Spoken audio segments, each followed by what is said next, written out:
I think on the Pale Heart itself, there was obviously something that people will always critique is any reskins or reused assets. Obviously, there's the tower.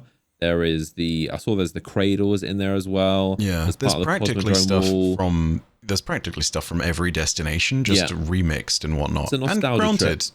There is also a lot of new stuff, and where it is new, it's kind of wild. I'm not too concerned, honestly, about the reskins in the Pale Heart. I don't think it's as big a deal as some people are making out to be. I don't think the whole thing is going to be just, a bunch of stitched together areas. And even the areas they have used, like the tower, they've done a lot of overall. It looks very differently. It's like this abandoned kind of post-apocalyptic state. 'Cause obviously it isn't the real tower. It's a version of it inside the Traveler. It's all like a dreamland, basically. But I think there's going to be a lot more to the Pale Heart than just what's been shown off. And yeah, you can like walk around the tower, but it's kind of reminiscent of I'm not sure if you know, like Black Ops 3 Revelations, for the last like big finale of the zombies that they did this map, which was like a stitched together of all the classic zombie maps. And it's kind of this big nostalgia pack, which was very, very successful. And it's kind of a similar thing they're doing here, but not in the sense that the entire Pale Heart is all just reskinned areas. As we've seen, there's way more new areas, but they're just chucked in those nostalgic old things like the Cosmodrome wall. I think I saw something of Venus in there as well. Maybe it looks kind of like the Venus Ishtar Cliffs. But I think it just makes complete sense. Again, not everyone always likes it. Sometimes I don't even like it, but nostalgia is very smart because it's kind of like a win-win, because new players who've never seen it, it's brand new to them. They're like, oh wow, look at this cool new space, look at this tower, look at this area that's new to me. Whereas old players like us will be like, you'll get the nostalgia of, this is a cool area that you have memories with. So whether you're new or old, nostalgia just kind of works, and it's just something that makes sense from their perspective, I think. I think also for me the really exciting thing is seeing the new areas of the Pale Heart, because oh my gosh, have you seen some of the architecture that surrounds the Witness? Like, Bungie made the point in the trailer of sitting there and saying that it looks wrong and it looks broken, but not necessarily broken. Yeah. Like, it's just made wrong. Yeah. I love the description of that, but also the imagery they've thrown out there. It's weird spiral shapes made out of thousands of hands and arms. Yeah. It's people in statue and silhouette forms, but they've been cut apart at perfect parallel lines.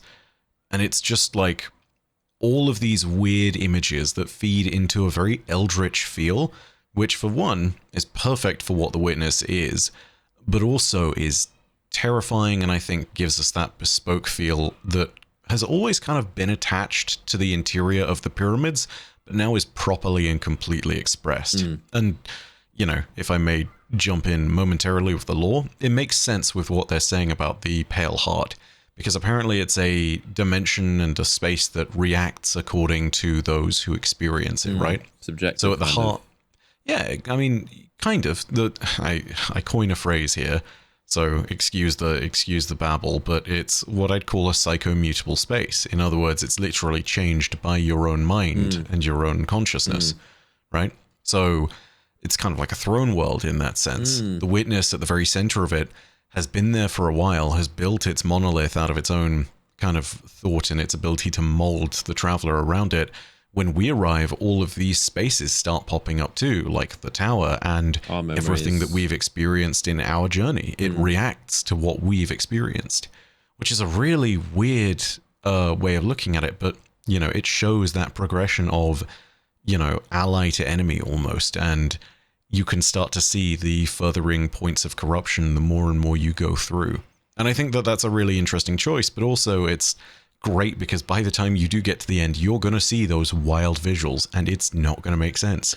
Yeah. And I'm looking forward to that. It's going to be a bit mind-bending. Giant spiral of like these hands that look like kind of like vertebrae, but they're like hands. And there's another one with this giant like kind of human-looking face statue that's like looking out with his like, again, hands like in your face. And there's some kind of giant like dragon skulls, a lot of just weird stuff, kind of like inside a pyramid ship, but some of the best looking architecture, because it's just weird and abstract is probably the best word to describe it. And it's also going to be linear, which is interesting. So it's going to be not just a circle of different areas cobbled together. It's going to be a path, which I'd imagine there have to be a lot of fast travel points if you want to get to the end. I would definitely imagine they'll have some fast travels on the map. But yeah, the fact that it's linear is definitely interesting. You can even see one shot in one of the trailers where you can see, I think it's from the Witnesses monolith, but you can see all the way at the end the triangle portal where you come through the Traveler and you can see the whole path. So